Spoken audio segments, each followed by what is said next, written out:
नमस्कार दोस्तों, study point info में आपका बहुत बहुत स्वागत है। नमस्कार। आज हम रेलवे एग्जाम्स की तैयारी के लिए विज्ञान के पूरे 50 बहुत ही महत्वपूर्ण सवाल और उनके जवाब जानने वाले हैं। जी, और हम सिर्फ जवाब ही नहीं बल्कि उनके पीछे का विज्ञान भी समझेंगे। बिल्कुल, तो चलिए बिना देर किए शुरू करते हैं। हमारा पहला सवाल, क्वेश्चन 01, रॉकेट की कार्य प्रणाली किस सिद्धांत पर आधारित होती है? आपके विकल्प हैं ए, न्यूटन का प्रथम नियम, बी, न्यूटन का द्वितीय नियम, सी, न्यूटन का तृतीय नियम, या डी, आर्किमिडीज का सिद्धांत। और इसका सही उत्तर है ऑप्शन सी, न्यूटन का तृतीय नियम। जी बिल्कुल सही। ये न्यूटन का तीसरा नियम है जो कहता है कि हर क्रिया की एक समान और विपरीत प्रतिक्रिया होती है। तो रॉकेट में गैसें तेजी से पीछे की ओर निकलती हैं, ये हुई क्रिया, और इसके रिएक्शन में रॉकेट आगे की ओर बढ़ता है। ठीक है, अब आते हैं क्वेश्चन 02 पर। एक अश्वशक्ति यानी हॉर्स पावर में कितने वॉट होते हैं? ऑप्शंस हैं A 746 watt, B 750 watt, C 1000 watt, D 500 watt. सही जवाब है ऑप्शन ए 746 वॉट। अश्वशक्ति मतलब हॉर्स पावर, ये पावर को मापने की इकाई है। जेम्स वॉट ने इसकी वैल्यू निकाली थी और एक हॉर्स पावर लगभग 746 वॉट के बराबर होता है। अगला सवाल, क्वेश्चन 03, इंद्रधनुष में किस रंग का विक्षेपण अधिक होता है? विकल्प है ए बैंगनी, बी लाल, सी पीला, डी नीला। इसका सही उत्तर है बी लाल। जी, जब सूरज की रोशनी का डिस्पर्जन होता है तो लाल रंग की जो वेवलेंथ है, मतलब तरंग दैर्ध्य, वो सबसे ज्यादा होती है, इसलिए वो सबसे कम उड़ता है और उसका विक्षेपण सबसे अधिक होता है। और बैंगनी रंग की वेवलेंथ सबसे कम होती है। चलिए क्वेश्चन 04 देखते हैं। आकाश नीला क्यों दिखाई देता है? ऑप्शंस ए अपवर्तन, बी परावर्तन, सी रैले प्रकीर्णन, डी विवर्तन। और सही उत्तर है सी रैले प्रकीर्णन। बिल्कुल। होता क्या है कि जब सूरज का प्रकाश वायुमंडल में आता है तो हवा के कण नीले रंग को, क्योंकि इसकी वेवलेंथ छोटी होती है, उसे दूसरे रंगों से ज्यादा बिखेर देते हैं। इसी को रेले प्रकीर्णन कहते हैं और बस इसी वजह से हमें आसमान नीला दिखता है। ठीक है, क्वेश्चन 05, ध्वनि तरंगों की प्रकृति कैसी होती है? ए अनुप्रस्थ, बी अनुदैर्घ्य, सी विद्युत चुंबकीय, या डी इनमें से कोई नहीं। सही उत्तर है बी अनुदैर्घ्य। जी, ध्वनि तरंगे अनुदैर्घ्य यानी लॉन्गिट्यूडनल होती हैं। इसका मतलब है कि माध्यम के कण तरंग के चलने की दिशा के समानांतर ही कंपन करते हैं। इसमें कंप्रेशन और रेरेफैक्शन होता है। बहुत बढ़िया। अब है क्वेश्चन 06, रेफ्रिजरेटर में थर्मोस्टेट का कार्य क्या है? विकल्प है ए तापमान कम करना, बी हिमांक बढ़ाना, सी एक समान तापमान बनाए रखना, या डी गलनांक घटाना। सही जवाब है ऑप्शन सी, एक समान तापमान बनाए रखना। बिल्कुल सही। थर्मोस्टेट एक सेंसर की तरह काम करता है। ये फ्रिज के अंदर के तापमान को, मतलब टेम्परेचर को, एक निश्चित लेवल पर बनाए रखने के लिए कूलिंग सिस्टम को जरूरत के हिसाब से ऑन या ऑफ करता है। समझ गए। अगला सवाल है क्वेश्चन 07, वर्षा की बूंदें गोलाकार क्यों होती हैं? ए शांता, बी पृष्ठ तनाव, सी वायुदाब, डी गुरुत्वाकर्षण। इसका उत्तर है बी पृष्ठ तनाव। हाँ, पृष्ठ तनाव या सरफेस टेंशन। हाँ। इस गुण के कारण कोई भी तरल वो कम से कम क्षेत्रफल घेरने की कोशिश करता है। और गणित के हिसाब से एक दिए गए आयतन के लिए गोले का पृष्ठीय क्षेत्रफल सबसे कम होता है, इसीलिए बूंदें गोल हो जाती हैं। अच्छा, क्वेश्चन 8, सापेक्ष आर्द्रता मापने का यंत्र कौन सा है? विकल्प है ए हाइग्रोमीटर, बी हाइग्रोमीटर, सी लैक्टोमीटर, या डी पोटेंशियोमीटर। इसका सही उत्तर है ऑप्शन बी हाइग्रोमीटर। जी, हाइग्रोमीटर का इस्तेमाल हवा में नमी, मतलब रिलेटिव ह्यूमिडिटी को मापने के लिए होता है। इसमें लोग अक्सर हाइड्रोमीटर से कंफ्यूज हो जाते हैं, पर हाइड्रोमीटर तरल पदार्थों का घनत्व मापता है। ये याद रखने वाली बात है। अब है क्वेश्चन 9, परमाणु बम किस पर आधारित है? ए नाभिकीय संलयन, बी नाभिकीय विखंडन, सी रेडियोधर्मिता, डी फोटो इलेक्ट्रिक प्रभाव। और सही जवाब है बी नाभिकीय विखंडन। जी, परमाणु बम अनियंत्रित नाभिकीय विखंडन यानी अनकंट्रोल्ड न्यूक्लियर फिजन की चेन रिएक्शन पर काम करता है। इसमें एक भारी नाभिक जैसे यूरेनियम 235 टूटता है और बहुत ज्यादा मात्रा में ऊर्जा निकलती है। ठीक है, भौतिकी का आखिरी सवाल, क्वेश्चन 10, बैरोमीटर का पारा अचानक गिरना किसका संकेत है? ए गर्म मौसम, बी शांत मौसम, सी तूफान, डी बर्फबारी। सही उत्तर है सी तूफान। हाँ, बैरोमीटर वायुमंडलीय दाब मापता है। अगर पारा अचानक से गिर जाए तो इसका मतलब है कि उस जगह का वायुदाब तेजी से कम हो गया है, और ये आमतौर पर आंधी या तूफान आने का ही संकेत होता है। चलिए अब रसायन विज्ञान की ओर बढ़ते हैं। क्वेश्चन 11, आधुनिक आवर्त सारणी यानी मॉडर्न पीरियोडिक टेबल किसने दी?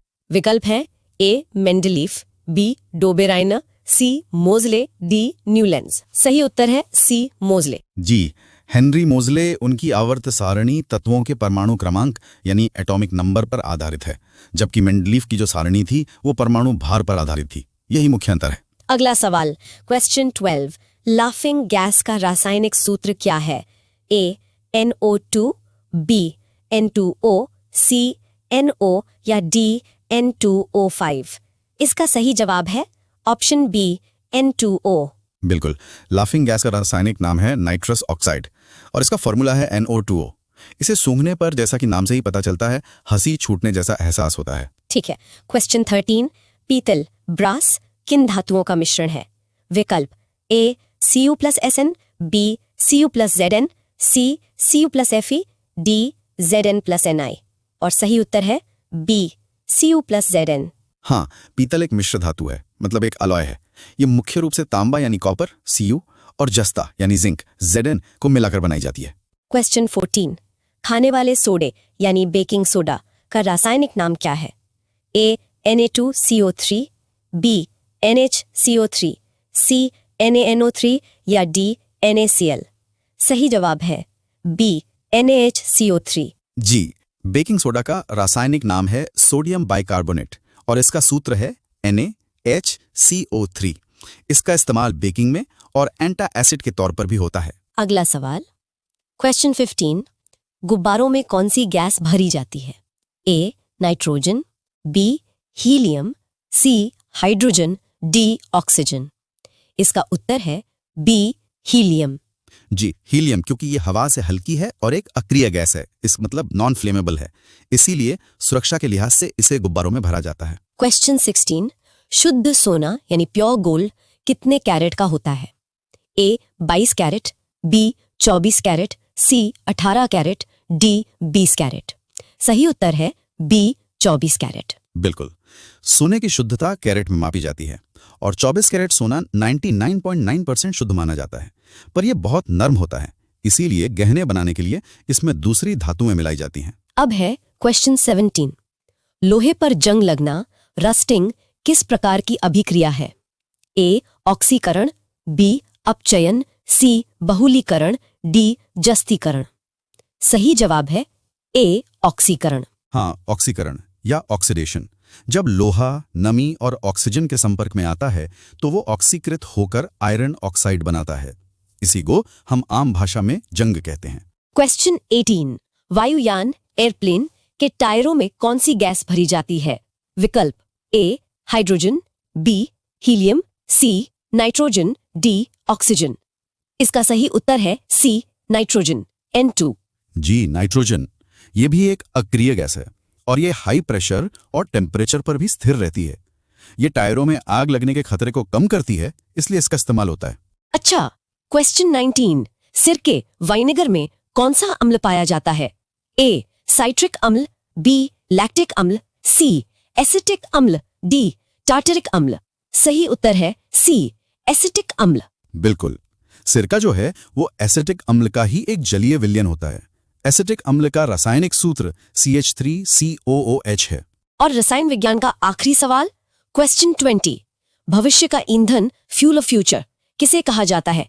ए methane, B hydrogen, C CNG, D ethane. इसका सही जवाब है बी हाइड्रोजन H2। जी, हाइड्रोजन को भविष्य का ईंधन कहते हैं क्योंकि इसके जलने से सिर्फ मान ही बनता है, H2O, मतलब कोई प्रदूषण नहीं, और इसकी ऊष्मीयमान भी बहुत ज्यादा होती है। अब हम आगे हैं जीव विज्ञान पर। क्वेश्चन 21, विटामिन ए की कमी से कौन सा रोग होता है? ए बेरी, बी रतौंधी, सी स्कर्वी, डी रिकेट्स। सही उत्तर है बी रतौंधी। हाँ, विटामिन ए की कमी से रात में कम दिखाई देने लगता है, जिसे नाइट ब्लाइंडनेस या रतौंधी कहते हैं। गाजर इसका एक बहुत अच्छा स्रोत माना जाता है। क्वेश्चन 22, कोशिका का शक्ति गृह या पावर हाउस किसे कहा जाता है? A ribosome, B lysosome, C mitochondria, D गोल्जिकाए। सही जवाब है सी माइटोकॉन्ड्रिया। जी, माइटोकॉन्ड्रिया में ATP के रूप में ऊर्जा बनती है और यही ऊर्जा कोशिका के सारे जैविक कामों के लिए जरूरी होती है, इसीलिए इसे कोशिका का पावर हाउस कहते हैं। बिल्कुल। क्वेश्चन 23, इंसुलिन की कमी से कौन सा रोग होता है? ए घेंघा, बी मधुमेह, सी एनीमिया, डी पीलिया। सही उत्तर है बी, मधुमेह, डायबिटीज। जी, इंसुलिन हमारे खून में शुगर की मात्रा को कंट्रोल करता है। जब इसकी कमी हो जाती है तो खून में शुगर का लेवल बढ़ जाता है, जिससे मधुमेह या डायबिटीज हो जाती है। अगला सवाल, क्वेश्चन 24। मानव शरीर की सबसे बड़ी हड्डी कौन सी है? विकल्प है ए स्टेपीज, बी फीमर, सी कशेरुक, डी कपाल हड्डी। सही जवाब है बी, फीमर। हाँ, फीमर ये जान की हड्डी होती है और ये हमारे शरीर की सबसे लंबी और सबसे भारी हड्डी है। और जो स्टेपीज है वो कान की हड्डी है और वो सबसे छोटी होती है। ठीक है। क्वेश्चन 25। रक्त के थक्के जमने में कौन सा विटामिन सहायक है? A vitamin A, B vitamin D, C vitamin K, D vitamin E. सही उत्तर है सी, विटामिन के। जी, विटामिन के ये प्रोथ्रोम्बिन के निर्माण में मदद करता है और प्रोथ्रोम्बिन एक जरूरी फैक्टर है जो चोट लगने पर खून को जमाने में मदद करता है। क्वेश्चन 26। मानव रक्त का पीएच मान कितना होता है? ए 6.4, बी 7.4, सी 8.4, डी 4.8। सही जवाब है बी, 7.4। हाँ, 7.4 मतलब मानव रक्त हल्का क्षारीय होता है, लाइटली बेसिक। अगला सवाल है क्वेश्चन 27। मास्टर ग्रंथि किसे कहा जाता है? ए थायराइड, बी पीयूष ग्रंथि, सी एड्रीनल, डी अग्न्याशय। इसका सही उत्तर है बी, पीयूष ग्रंथि, पिट्यूटरी ग्लैंड। जी, पीयूष ग्रंथि बाकी सभी अंतस्त्रावी ग्रंथियों के स्राव को नियंत्रित करती हैं, इसीलिए इसे मास्टर ग्रंथि कहते हैं। क्वेश्चन 28। आरबीसी का जीवन काल कितना होता है? विकल्प ए 100 दिन, बी 120 दिन, सी 150 दिन, डी 200 दिन। सही जवाब है बी, 120 दिन। बिल्कुल, लाल रक्त कोशिकाओं यानी आरबीसी का निर्माण अस्थि मज्जा में होता है और इनका औसत जीवन काल लगभग 120 दिन का होता है। क्वेश्चन 29। घेंगा रोग गोइटर किसकी कमी से होता है?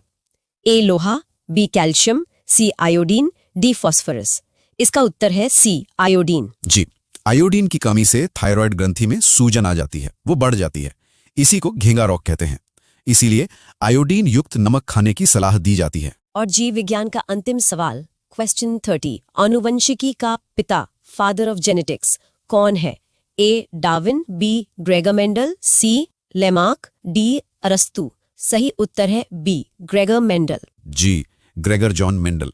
उन्होंने मटर के पौधों पर प्रयोग करके आनुवंशिकी यानी हेरेडिटी के बुनियादी सिद्धांत दिए थे, इसीलिए उन्हें फादर ऑफ जेनेटिक्स कहा जाता है। चलिए अब कुछ सामान्य विज्ञान और पर्यावरण के सवाल देखते हैं। क्वेश्चन 31। क्लोरोफिल में कौन सी धातु पाई जाती है?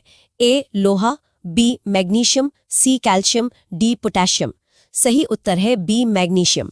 हाँ, क्लोरोफिल के केंद्र में मैग्नीशियम का परमाणु होता है, जो प्रकाश संश्लेषण की प्रक्रिया के लिए बहुत जरूरी है। क्वेश्चन 32। सूर्य से पृथ्वी तक प्रकाश पहुंचने में कितना समय लगता है? ए 5 मिनट, बी 8 मिनट 20 सेकंड, सी 10 मिनट, डी 12 मिनट। इसका सही जवाब है बी, 8 मिनट 20 सेकंड। जी, सूर्य से प्रकाश को पृथ्वी तक आने में लगभग 500 सेकंड लगते हैं, जो करीब करीब 8 मिनट 20 सेकंड के बराबर है। क्वेश्चन 33। ओजोन परत की मोटाई मापने की इकाई क्या है?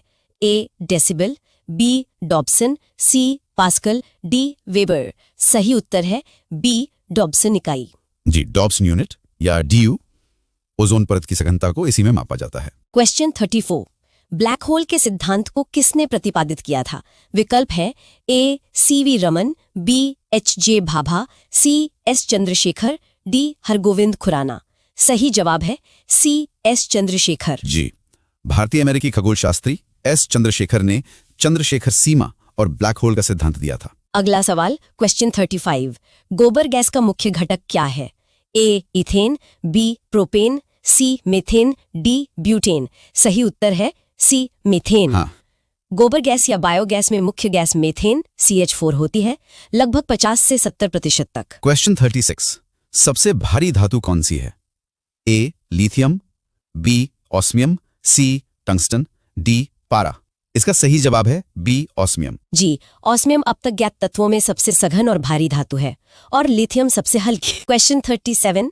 भोपाल गैस त्रासदी के लिए उत्तरदायी गैस थी? ए methyl आइसोसाइलाइड, B carbon monoxide, C nitrous oxide, D phosgene. सही उत्तर है ए मिथाइल आइसोसाइनाइड। जी, ये एक बहुत दुखद घटना थी। 1984 में भोपाल की यूनियन कार्बाइड फैक्ट्री से मिथाइल आइसोसाइनाइड गैस का रिसाव हुआ था। क्वेश्चन 38। दूध की शुद्धता किस यंत्र से मापी जाती है? A hydrometer, B lactometer, C barometer, D hygrometer? सही जवाब है बी लैक्टोमीटर। बिल्कुल, लैक्टोमीटर दूध की डेंसिटी यानी घनत्व को मापता है, जिससे उसमें पानी की मिलावट का पता चल जाता है। क्वेश्चन 39, परमाणु रिएक्टर में मंदक मॉडरेटर के रूप में किसका प्रयोग होता है? ए भारी जल, बी ग्रेफाइट, सी उपरोक्त दोनों, डी इनमें से कोई नहीं। सही उत्तर है सी उपरोक्त दोनों। हाँ, मंदक का काम होता है न्यूट्रॉन की गति को कम करना, और इसके लिए भारी जल और ग्रेफाइट दोनों का इस्तेमाल होता है। क्वेश्चन 40, मानव शरीर में रक्त बैंक ब्लड बैंक किसे कहा जाता है? ए यकृत, बी प्लीहा, सी हृदय, डी अस्थि मज्जा। इसका सही उत्तर है बी प्लीहा। स्प्लीन। जी, प्लीहा या तिल्ली। इसे रक्त बैंक इसलिए कहते हैं क्योंकि ये आपात स्थिति के लिए रक्त को स्टोर करके रखता है। जी, चलिए अब हम अपने आखिरी 10 सवालों पर आ गए हैं। क्वेश्चन 41, बिजली के बल्ब का फिलामेंट किस धातु का बना होता है? ए तांबा, बी लोहा, सी टंगस्टन, डी एल्यूमिनियम। सही उत्तर है सी टंगस्टन। जी, टंगस्टन का गलनांक मतलब मेल्टिंग पॉइंट बहुत ज्यादा होता है, इसलिए ये हाई टेम्परेचर पर भी जलता नहीं है और रोशनी देता है। क्वेश्चन 42, एलपीजी गैस के रिसाव का पता लगाने के लिए उसमें क्या मिलाया जाता है? A methane, B ethyl mercaptan, C propane, D ether. सही जवाब है बी इथाइल मरकैप्टन। बिल्कुल, एलपीजी की अपनी कोई गंध नहीं होती, तो सुरक्षा के लिए इसमें तीखी गंध वाला इथाइल मरकैप्टन मिलाया जाता है ताकि लीक का तुरंत पता चल सके। क्वेश्चन 43, किस विटामिन की कमी से बेरी-बेरी रोग होता है? A vitamin B1, B vitamin B2, C vitamin B12, D vitamin C. सही उत्तर है A vitamin B1। Ji, vitamin B1 जिसे थायमिन भी कहते हैं, इसकी कमी से बेरी-बेरी रोग होता है, जो हमारे नर्वस सिस्टम और हृदय पर असर डालता है। क्वेश्चन 44, प्रकाश संश्लेषण की क्रिया सबसे अधिक किस रंग में होती है? ए नीला, बी लाल, सी हरा, डी पीला। सही जवाब है बी लाल। हाँ, लाल रंग के प्रकाश में प्रकाश संश्लेषण की दर सबसे ज्यादा होती है, उसके बाद नीले रंग का नंबर आता है। क्वेश्चन 45, चेचक के टीके की खोज किसने की थी? A Louis Pasteur, B Edward Jenner, C Jonas Salk, D Alexander Fleming. सही उत्तर है बी एडवर्ड जेनर। जी, 1796 में एडवर्ड जेनर ने चेचक की टीके की खोज की थी। उन्हें इम्यूनोलॉजी का जनक भी कहते हैं। क्वेश्चन 46, शुष्क सेल ड्राई सेल में किस प्रकार की ऊर्जा होती है? ए यांत्रिक, बी रासायनिक, सी ऊष्मीय, डी नाभिकीय। इसका सही जवाब है बी रासायनिक ऊर्जा। बिल्कुल, ड्राई सेल रासायनिक ऊर्जा को विद्युत ऊर्जा यानी इलेक्ट्रिकल एनर्जी में बदलता है। क्वेश्चन 47, फलों को कृत्रिम रूप से पकाने के लिए किस गैस का उपयोग होता है? ए एथिलीन, बी एसिटिलीन, सी उपरोक्त दोनों, डी मीथेन। सही उत्तर है सी उपरोक्त दोनों। हाँ, इसमें एथिलीन एक प्राकृतिक पादप हार्मोन है, जबकि एसिटिलीन का इस्तेमाल कैल्शियम कार्बाइड के जरिए आर्टिफिशियल तरीके से पकाने में होता है, तो दोनों का प्रयोग होता है। क्वेश्चन 48, अनीमिया रोग किस तत्व की कमी से होता है? ए आयोडीन, बी कैल्शियम, सी लोहा, डी मैग्नीशियम। सही उत्तर है सी लोहा आयरन। जी, आयरन की कमी से हीमोग्लोबिन कम हो जाता है, जिससे शरीर में खून की कमी हो जाती है, जिसे अनीमिया कहते हैं। और अब हमारा सेकंड लास्ट सवाल। क्वेश्चन 49, विटामिन सी का सबसे समृद्ध स्रोत कौन सा है? ए नींबू, बी संतरा, सी आंवला, डी अमरूद। सही जवाब है सी आंवला। जी, आंवला विटामिन सी का सबसे बेहतरीन प्राकृतिक स्रोत है। ये घाव भरने में भी बहुत मदद करता है। और अब हमारा आज का आखिरी सवाल, क्वेश्चन 50, मनुष्य के हृदय में कितने कोष्ठक चेम्बर्स होते हैं? ए 2, बी 3, सी 4, डी 6। और इसका सही उत्तर है सी 4। जी बिल्कुल, मानव हृदय में 4 कक्ष होते हैं, 2 आलिंद जिन्हें एट्रिया कहते हैं और 2 निलय यानी वेंट्रिकल्स। तो ये थे हमारे आज के 50 सवाल। जी, और उम्मीद है कि इन एक्सप्लेनेशन से आपको कॉन्सेप्ट्स को समझने में काफी मदद मिली होगी। बिल्कुल, उम्मीद है आपको ये सेशन पसंद आया होगा। हमारी चैनल स्टडी पॉइंट इन्फो को सब्सक्राइब करना ना भूलें। हम फिर मिलेंगे। धन्यवाद।